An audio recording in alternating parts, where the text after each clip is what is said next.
Hey guys, George here from Pack Instinct, and I just want to make a little video today talking about leash pulling, because this is something that I'm still encountering a lot of people that are struggling with their dogs on leash. And I think a lot of people don't really understand the reality of this and like how bad it can actually be. I've met people that have been like pulled over by their dog.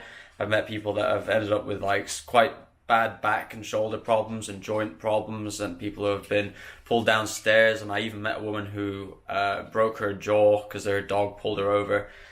And it's kind of ridiculous now, guys, because there's a lot of bad information out there online, but there's also a lot of good information. And if you're looking to stop an unwanted behavior, I would suggest going to find people that actually have a track record of stopping these behaviors that you're looking to stop. Look at getting rid of your harness or flat collar and taking that off the dog.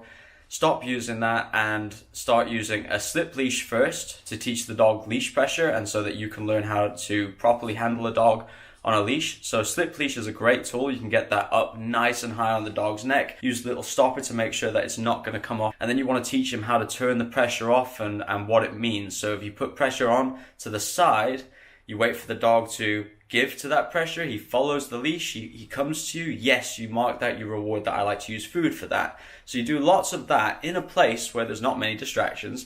And that's where you start, you see. That's what you want to teach your dog, this new tool with no distractions, and make it like a nice, positive, cool thing. So harnesses are made for pulling, guys. I mean, I've said it so many times, but like there's a reason why huskies go on harnesses to pull sleds. Is because that you're pulling back on the strongest part of the dog. Hey!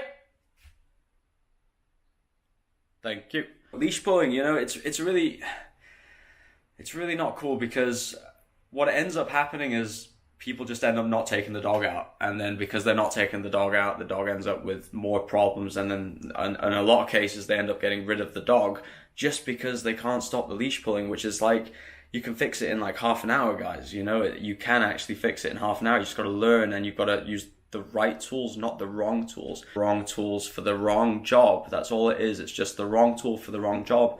I love harnesses for the right time, that when the harness should be used. You see, when we're doing like, when I go on my bike or I'm like on the skateboard and I want Luna to pull me, you see, it's a pulling tool. It's made for that. So if you want to get pulled down the road, put a harness. If you want your dog to walk nicely, teach your dog about leash pressure and get your dog on a slip leash, or get a trainer and teach your dog on a prong collar, which is often a nicer way for the dog to learn and easier for the owner.